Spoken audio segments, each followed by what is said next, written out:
Chapter का नाम है दी एनिमी। ये एनिमी है कैसे यार? ये जो स्टोरी है ना, ये किसने लिखी थी? पर्ल एस बर्क ने। ये एक थॉट प्रोवोकिंग स्टोरी है। कौन सी स्टोरी है? Thought provoking story. थॉट भी है और प्रोवोकिंग भी स्टोरी है कहीं ना कहीं, जो कहीं ना कहीं हाईलाइट करती है डॉक्टर की ड्यूटी को। डॉक्टर की ड्यूटी को काफी ज्यादा हाईलाइट करती है, क्योंकि डॉक्टर दो चीज में फंस जाता है, अपनी ड्यूटी की टुवर्ड्स, लॉयल्टी ह्यूमैनिटी के टुवर्ड्स, और अपनी कंट्री के टुवर्ड्स वो फंस जाता है। तो ये दो चीज में जो डॉक्टर फंसता है, ये उसके ऊपर स्टोरी है। आगे चले बच्चों, फिर समझ आया तो ठीक है। बड़ा मजा आएगा, सुनना भाई ध्यान से, बिल्कुल मजा आएगा चैप्टर में। कहते हैं कि जो सीन शुरू होता है, scene one, spot, Japanese coast, समुद्र के आसपास का नजारा था, जापानीज कोस्ट का। जो हमारे डॉक्टर थे, सदाओ होकी हाउस वाज अ लो। जो हमारे डॉक्टर सदाओ होकी थे, हमारे डॉक्टर सदाओ होकी जो नाम है उनका, उनका जो घर था ना, बहुत लो में बसा हुआ था, नीचे बसा हुआ था, बिल्ड हाउस स्टोन से। ये सेटअप था किस पे? Stock above the narrow beach outline the bent pines. Narrow beach के आसपास था। उसके जो पापा थे, उस सदाओ के जो फादर थे, बहुत चिंतित थे, बहुत कंसर्न थे, बहुत ज्यादा कंसर्न थे इसकी पढ़ाई को लेकर, इसकी पढ़ाई को लेकर। ठीक है। इसीलिए उसने क्या करा, अपने बेटे को कहां भेज दिया? अमेरिका में। अमेरिका में भेज दिया, कहां? पढ़ने के लिए। जब 22 ईयर्स उसने सर्जरी सीखी एंड मेडिसिन के बारे में सब कुछ जान लिया, वो 30 साल में वापस आया। और ये खाली फेमस सर्जन ही नहीं था हमारा डॉक्टर सदाओ, खाली फेमस सर्जन ही नहीं था, एक फेमस साइंटिस्ट भी था। क्योंकि साइंटिस्ट कैसे बना? ये टाइम था वर्ल्ड वॉर का, ये वर्ल्ड वॉर का टाइम था। ठीक है। Japan was war with America, Japan was at war with America. Japan की जो वॉर थी किसके साथ थी? अमेरिका के साथ। जापान की जो वॉर थी किसके साथ थी? जापान की वॉर थी अमेरिका के साथ। तो यही दो कंट्री थी जो क्या थी? एक दूसरे के अगेंस्ट थे। Doctor Sadao had not been send abroad with the troops.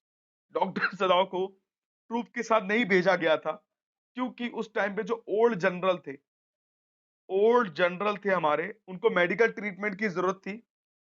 इसीलिए डॉक्टर सदाओ को जापान पे ही रखा गया था, उनको अमेरिका में ट्रूप के साथ नहीं भेजा गया था। Sadao watch mist hide outlines a little sand near the सी।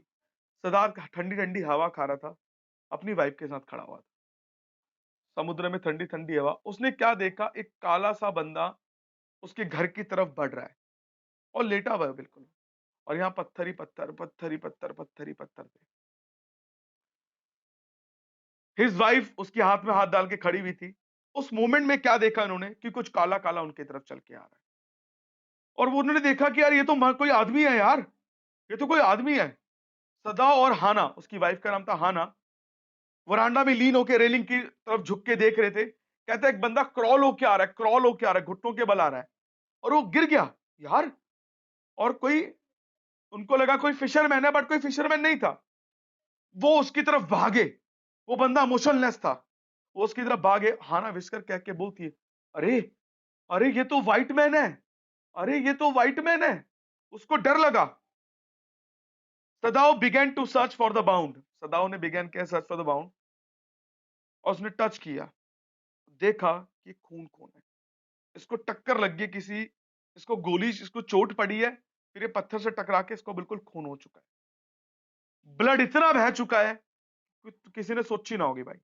और वो दर्द के कारण मोन कर रहा है, चिल्ला रहा है, करहा रहा है, उसकी आंखें भी नहीं खुल रही है।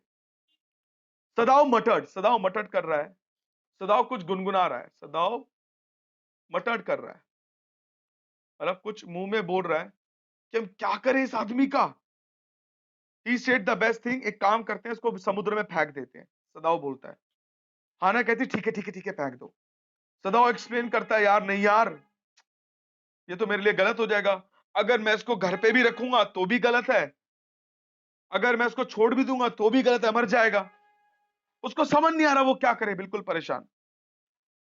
उसने फिर सोचा, उसने देखा ये तो अमेरिकन है यार, बैटर्ड कैप, हैड फेंट लेटरिंग, यूएस नेवी का है।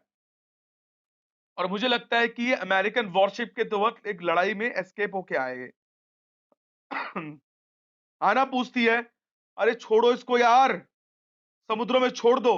सदाओ हेजिटेट करता है, कहता है नहीं नहीं नहीं नहीं नहीं, एक काम करता हूं, मैं इसको पुलिस को दे देता हूं, क्योंकि हमारा एनिमी है, क्योंकि ऑल अमेरिकन हमारे एनिमी है। बट ये वाउंडेड भी है, चोट भी लगी है, मैं इसको समुद्र में थ्रो भी नहीं कर सकता क्योंकि चोटिल है। हाना देखती है, इसको देखती है, बोलती है एक काम करते हैं, इसको अपने घर ले जाते हैं। तब सोचते हैं क्या करने, पहले इसको ठीक करते हैं। उसने बोला कि उसने हाना और सदाओ ने अपने सर्वेंट्स को बोला कि हम इसको इसलिए अंदर लेकर आए थे, हम इसको पुलिस के हैंडओवर सौंप कर देंगे, पुलिस के हाथ में दे देंगे। उसने ये सोचा, क्योंकि वरना हम सारे डेंजर में फंस सकते हैं, क्योंकि ये गद्दारी की बात हो जाएगी। तो उन्होंने मिलकर उन दोनों को उठाया एंड धीरे धीरे धीरे उनको लेकर गए एम्प्टी बेडरूम की तरफ। और जो उनका बेड था वो काफी साफ था। जैसे ही उन्होंने उसको बिस्तर में लिटाया तो आने कहती यार ये तो गंदा हो गया है। तो सदाओ बोलता है अरे साफ कर देंगे ना, ठीक है, कोई दिक्कत की बात नहीं है। उसने बोला offer to tell Yumi. Yumi कौन थी? उसकी सर्वेंट थी। उसने यूमी को बोला, Sadao took the responsibility of informing other, Sadao सबकी रिस्पॉन्सिबिलिटी लेगा सबको बताने की। कि अनकॉन्शियस फेस जो था, सबकी दिल की धड़कनें बढ़ चुकी थी। He put his hand against the man cold breast, उसने उस जो प्रिजन की छाती में हाथ रखा। The heart too was yet alive, उसका जो दिल था, धड़कन थी, जिंदा थी। सदाओ उसको ऑपरेट कर रहा था, उसको देख रहा था। और द जो आदमी था वो 25 साल का होगा, इससे ज्यादा का नहीं था। उसको पहले धोया। सर्वेंट ने रिफ्यूज कर दिया। सर्वेंट ने बोला हम लोग इसको साफ नहीं करेंगे क्योंकि हमारा एनिमी है और हमारे मास्टर एक एनिमी को हील कर रहे हैं। हाना ने क्या करा, फिर हाना ने सारा कुछ साफ सूफ करा। हाना ने एक नर्स की तरह काम किया, हेल्प करी। हाना चोक्ड होगी, उसका खून देख के उसको वॉमिटिंग आ गई और वो बाहर जाके ऑपरेशन वॉमिटिंग करने लगी कि हाना ने ये सब कभी पहले नहीं देखा था। सदाओ स्विफ्टली तरीके से काम कर रहा था क्योंकि उसका रोज का काम है। तो आराम से सारी चीजों को देख रहा था, इंस्ट्रूमेंट को देख रहा था चुपचाप। और उसने देखा कि इसको चोट है, किडनी के पास लगी है। उसने आराम आराम से इसको साफ किया, इंजेक्शंस दिया और उसकी पल्स अच्छी होने लगी। हाना ने क्या करा, उस यंग मैन को खाना वाना दिया। वो धीरे धीरे रेगुलर स्ट्रांग होता जा रहा था, स्ट्रांग हो जा रहा था। और 7th डे की बात है, सारे सर्वेंट्स ने उसको छोड़ दिया क्योंकि उनको लगा कि सर्वेंट सारे फंस सकते हैं क्योंकि ये लोग उसका साथ नहीं छोड़ रहे हैं। ठीक है। इन द आफ्टरनून की बात थी। एक मैसेंजर केम ऑफिशियल यूनिफॉर्म, एक मैसेंजर आया, कहां से? ऑफिशियल यूनिफॉर्म से। ऑफिशियल यूनिफॉर्म से, दो वर्दी में है पुलिस वाले। Doctor he asked doctor Sadao come to the palace, old general was in pain. कि जो हमारे ओल्ड जनरल थे वो हमारे पेन में है, दर्द में है, तो प्लीज आप वापस आइए। हाना को डर था कि पकड़े ना जाए क्योंकि चोर अगर चोरी करता है ना, डर तो होता है। सदाओ से came to say goodbye, she revealed her fear. उसने बोला कि चलो कोई नहीं, डरो डरो मत, हमें अरेस्ट करने नहीं आए हैं।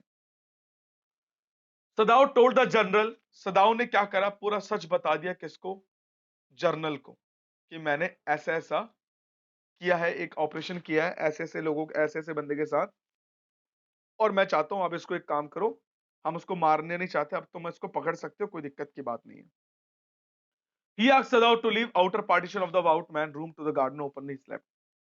सदाओ ने सब कुछ सच से बता दिया। सदाओ घर आया, उसने प्लान किया। He would tell Hana nothing, उसने हाना को कुछ नहीं बताया। He was surprised कि जो अमेरिकन था वो बेड में नहीं था, वो गार्डन में खेल रहा था। He complained that कि तेरे मसल स्टिफ हो चुके हैं भाई, ज्यादा चल मत, फिर से फट जाएंगे। डॉक्टर सदाओ ने उसको एक्सरसाइज बताई, कि मसाज बताई, कि उसको हेल्प मिले कहीं ना कहीं। उसने पूछा टॉम से, टॉम कौन था? टॉम उसी उसी अमेरिकन का नाम था। कि जाओ चुपचाप जाके बेड में ले जाओ।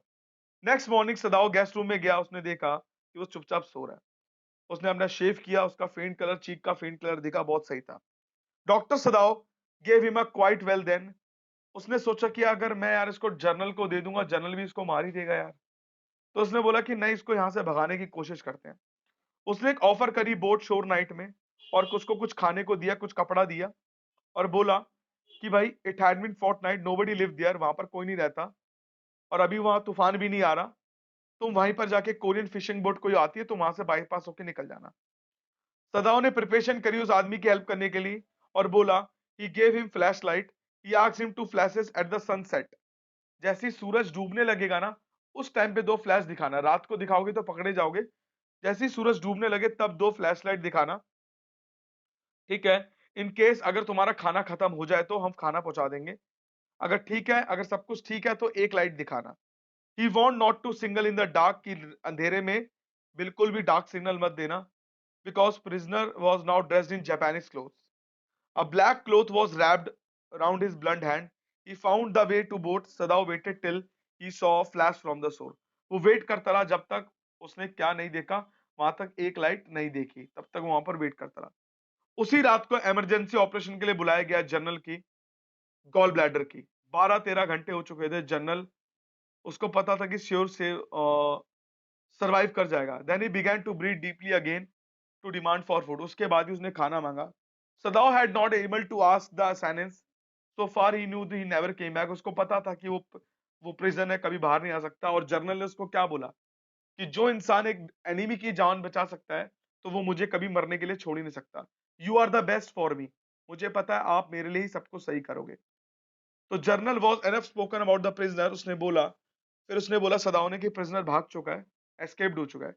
General asked that he had not promised to kill the man. General ने बोला था कि उसको वो नहीं मारेगा। He then confessed the truth that he had suffered. उसने फिर कन्फेस किया, किसने? हमारे डॉक्टर सदाओ ने, कि मैं बहुत ग्रेट दुविधा में फंस चुका था, या तो मैं उसकी जान बचाऊं या तो मैं इसकी जान बचाऊं। तो इस चक्कर में मैंने उसको एस्केप करा दिया और इसीलिए मैंने एक कोई गद्दारी नहीं करी, मैंने एक ह्यूमैनिटी का साथ पहले दिया, और that is called an enemy. Repulsive case था ये। समझ आया बेटा सबको?